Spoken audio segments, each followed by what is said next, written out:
Hello guys, welcome to my YouTube channel. কেমন আছো তোমরা? এখন আমরা কথা বলবো হচ্ছে হলিউডের একটি সিনেমা, রিসেন্টলি রিলিজ হওয়া সিনেমা স্টারিং রায়ান গসলিং, এমিলি ব্ল্যান্ট।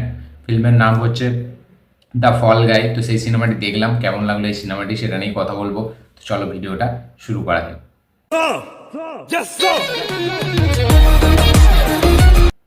তো এই ফিল্মটা কেমন লাগলো? এই ফিল্মটার প্রথমে স্টোরিটা ছোট করে বলে দিই।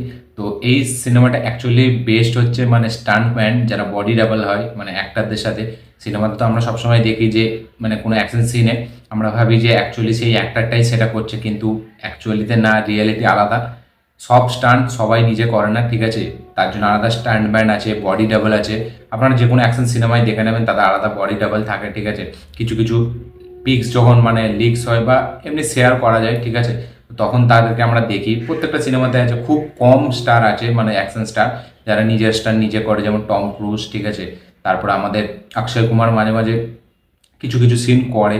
তো সবার থাকে না, বাকি সবার, ঠিক আছে, তারা বডি ডাবল দিয়ে করে স্টান্টম্যান। তো সেই স্টান্টম্যানদের উপরেই এই সিনেমাটি পুরো, ঠিক আছে, স্টান্টম্যানদেরকে ট্রিবিউট দিয়ে বানানো এই সিনেমাটি। তো এতে লিড চরিত্রে রায়ান গসলিং আছে এবং ফিমেল লিড হিসেবে এমিলি ব্ল্যান্ট, এবং আরেকটা লিড হিসেবে মানে যেখানে অ্যান্টাগনিস্ট প্লে করছে সেখানে হচ্ছে সেটা হচ্ছে অ্যানা টেলর জনসন, ঠিক আছে। তো সে এখানে আছে। তো এই সিনেমার গল্পটা যে রায়ান গসলিং একটা স্টান্টম্যান, অ্যানা টেলর জনসন সেই ক্যারেক্টারটা, ঠিক আছে, বডি ডাবল। তো একটা সময় একটা মানে ঘটনা ঘটছে যেখানে রায়ান গসলিংয়ের প্রচুর বড় ক্ষতি হয়ে যাচ্ছে। তো তাই জন্য সে এই কাজ থেকে ব্রেক নিয়ে অন্য জায়গায় যাচ্ছে, নিজের মতো থাকছে। এবার তাকে একজন প্রডিউসার তাকে কল করছে কাজে ফেরার জন্য, এবং যখন সে কাজে ফিরছে, ঠিক আছে, তখন সে বুঝতে পারছে যে তাকে একটা জিনিসে ফাঁসানো হয়েছে, ঠিক আছে। এবার সে কিভাবে সেই মানে ফাঁসানো জিনিসটাকে বেরোবে, কিভাবে নিজেকে বাঁচাবে। এবং তার সাথে সাথে যেখানে এমিলি ব্ল্যান্টের সাথে তার একটা প্রেমের কাহিনী আছে, ঠিক আছে, যেটা মানে পুরো হয়নি এখনো, তো সেটা চলতে থাকে। এবং তার সাথে সাথে সেই এই যে কনস্পিরেসিতে সে ফেঁসে গেছে, তাকে ফাঁসানো হয়েছে, সেটা থেকে সে কীভাবে বেরোবে, এই নিয়ে হচ্ছে সিনেমা টোটাল। মানে চক্রান্তটা থেকে সে কীভাবে বেরোবে। তো এর যে স্ক্রিন প্লে, ঠিক আছে, স্ক্রিন প্লেটা না প্রথম দিকে এতটা বোরিং, যেটা মানে এই সিনেমাটা সব থেকে মানে নেগেটিভ পয়েন্ট যেটা বলা যায় এর স্ক্রিন প্লেটা প্রথম দিকে খুবই মানে অ্যাভারেজ একটা স্ক্রিন প্লে, একটু মানে মজা দেয় না। এই সিনেমাটি অ্যাকশন কমেডি একটা সিনেমা, যেখানে রায়ান গসলিংয়ের মতো স্টার আছে, এমিলি ব্লান্টের মতো ট্যালেন্টেড অ্যাক্ট্রেস আছে। সেইখানে এই সিনেমাটির স্ক্রিন প্লেটা মানে এতটাই বোরিং, মানে কি বলবো, এই সিনেমাটি ওই জন্যই হয়তো ফ্লপ হয়েছে, ডিজাস্টার হয়ে গেছে, ঠিক আছে। সিনেমাটি একদম বক্স অফিসে কালেকশন করতে পারেনি। সিনেমাটির লাস্টের দিকটায় যখন এগোয় না আস্তে আস্তে সিনেমাটি, তখন স্ক্রিন প্লেটা একটু এঙ্গেজিং হয়ে যায়। এবং এই সিনেমার যেটা সব থেকে বড় দুশ্মন মানে শত্রু বলা যায়, সেটা হচ্ছে লাভ স্টোরিটা এত ফালতুভাবে ডেভেলপ করা হয়েছে, ঠিক আছে, মানে যেটা কোনো দরকার ছিল না এই সিনেমাটির জন্য। এই সিনেমাটির রাদার দেন আরও অ্যাকশনের ওপর যদি ফোকাস দিত, কমেডির ওপর যদি ফোকাস দিত, সেটা অনেকটা বেটার হতো। আমার মনে হয় যে কমেডিটা শেষের দিকে তবুই ভালোই কাজ করে মোটামুটি একটু আধটু, কিন্তু প্রথম থেকে যদি কমেডিটার ওপর স্পেশালি মানে নজর রাখা হতো, হয়তো ফিল্মটা আরও বেটারভাবে বেরোতো। এই ফিল্মটা মানে কোনো জায়গায় ব্যালেন্স করতে পারেনি, মানে লাভ স্টোরিতে ব্যালেন্স করতে পারছে না, অ্যাকশনে ব্যালেন্স করতে পারছে না, কমেডিতে ব্যালেন্স করতে পারছে না। মানে এটা ডেভিড লিচের সিনেমা। ডেভিড লিচকে যদি না আপনারা জানেন, যদি না জেনে থাকেন, তার ডেডপুল 2 তার সিনেমা, হবস অ্যান্ড শ তার সিনেমা, জন উইকের প্রথম পার্টটা মানে কিছু একটা হয়েছিল, তাই জন্য তাকে ডিরেক্টরের এটা দেওয়া হয়নি। তো জন উইক 2, 3 সেটা হচ্ছে প্রডিউসার। বুলেট ট্রেন যেটা মানে ব্র্যাড পিটের কিছুদিন আগে রিলিজ হওয়া সিনেমা, সেটা তার। তো সে একটা খুবই হেভি একটা ডিরেক্টর, ঠিক আছে।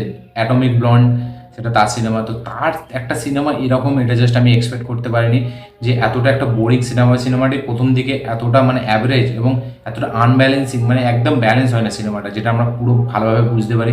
সিনেমাটির নেগেটিভ প্রচুর আছে। সিনেমাটির একমাত্র ক্লাইম্যাক্সের দিকে যখন এগোয় কিছুটা পোর্শন আছে যেই সিনেমা, যেটা মানে আমাদের এন্টারটেনমেন্ট প্রোভাইড করে, যেটা খুবই ইন্টারেস্টিং, যেটা দেখতে ভালো লাগে, এনজয়েবল, ঠিক আছে। কিন্তু বাকি সিনেমাটা গোটাটাই ফ্ল্যাট।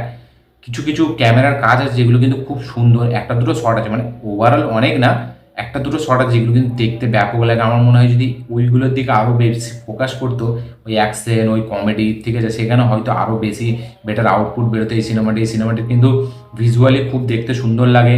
কিছু কিছু শট হেভিভাবে নেওয়া, এবং আমরা দেখতে পাচ্ছি যে শুটিং কীভাবে হচ্ছে, ঠিক আছে। সেই হিরো ক্যারেক্টার আমরা যে দেখি, আমরা ভাবি যে সেটাই সত্যি, কিন্তু না, এখানে সেটা খুব ভালোভাবে দেখানো হয়েছে।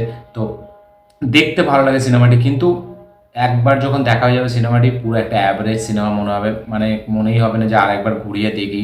বা একটা সিনেমা যেটা ভালো হওয়া দরকার, যেটা আমাদের মনে থেকে যাবে, সেরকম সিনেমা নয়।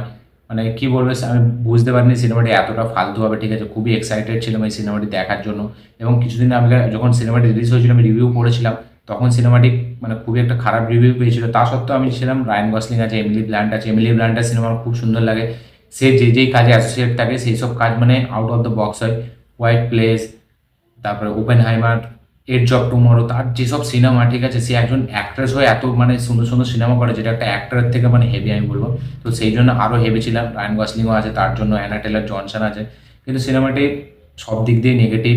মানে সিনেমাটি কোনো দিকে ব্যালেন্স করতে পারে না, যেটা আমার সব থেকে মানে ফালতু জিনিস মনে হচ্ছে। রোম্যান্টিক দিকটা তো মানে এতটাই ফালতু, ঠিক আছে, লাভ স্টোরিটা কোনোভাবে বিল্ডই হয় না। এবং স্টোরিটা, কিছু স্টোরি নেই এতে, মানে স্টোরিটা যেন হঠাৎ করে বিল্ড করে দেওয়া হয়েছে এমন মনে হচ্ছে। স্টোরি যেন মানে হঠাৎ করে জাস্ট সিনেমাটি করতে হবে তাই জন্য স্টোরিটা দিয়ে দিচ্ছে। স্টোরিটার মধ্যে কিচ্ছু নেই, নতুন একটা মানে যে স্টোরি হবে সেটা কিচ্ছু নেই। তো এটা অ্যাকচুয়ালি একটা টিভি সিরিজ 1980s, ঠিক আছে, সেটার ওপর বেস্ট, সেম নাম দ্য ফল গাই, সেটা থেকেই মানে ইন্সপিরেশন নিয়ে এটা করা হয়েছে। তো আমার ওভারঅল সিনেমাটি খুব একটা ভালো লাগেনি। আমি ভেবেছিলাম স্টান্টম্যানদের সিনেমার ওপরে রেফারেন্স থাকবে। হ্যাঁ, কিছু সিনেমার রেফারেন্স আছে এখানে যেগুলো ভালো লাগে। হিন্দিতে আমাদের কিছু ডায়লগ আছে, তো একটা দুটো সিন যেগুলো মানে লাস্টের দিকে যেটা একটু কমেডি ফিল করায়, ঠিক আছে, এবং অ্যাকশনটা লাস্টের খুব ভালো, দেখতে মজা লাগে, একটু ইন্টারেস্টিং লাগে। কিন্তু প্রথম থেকে পুরো সিনেমাটা ফ্ল্যাট। তো আমি এই সিনেমাটা আমার একদম অ্যাভারেজ লেগেছে, ঠিক আছে, বিলো অ্যাভারেজ বলা যায়। আমি জাস্ট এক্সপেক্ট করিনি। তো আপনারা দেখুন সিনেমাটি, দেখে কেমন লেগেছে অবশ্যই কমেন্ট করে জানাবেন। তো ওভারঅল সব দিক থেকে এই সিনেমাটা আমি খারাপ বলবো। তো এই ছিল আমার রিয়াকশন ফল গাই নিয়ে। আপনারা যদি এই সিনেমাটা দেখে থাকেন অবশ্যই কমেন্ট করে জানাবেন যে আপনাদের কেমন লেগেছে। যারা যারা দেখেননি দেখতে পারেন, ঠিক আছে। তো আমি বলবো সময় নষ্ট বেকার, কোনো লাভ হবে না। তো আমার এই ভিডিওটি ভালো লেগে থাকলে লাইক শেয়ার কমেন্ট করে দিন। যারা যারা চ্যানেল নতুন এসেছেন চ্যানেলটিকে সাবস্ক্রাইব করুন, বেল আইকনটি প্রেস করতে ভুলবেন না। দেখা হচ্ছে পরের ভিডিওতে, ততক্ষণের জন্য বাই।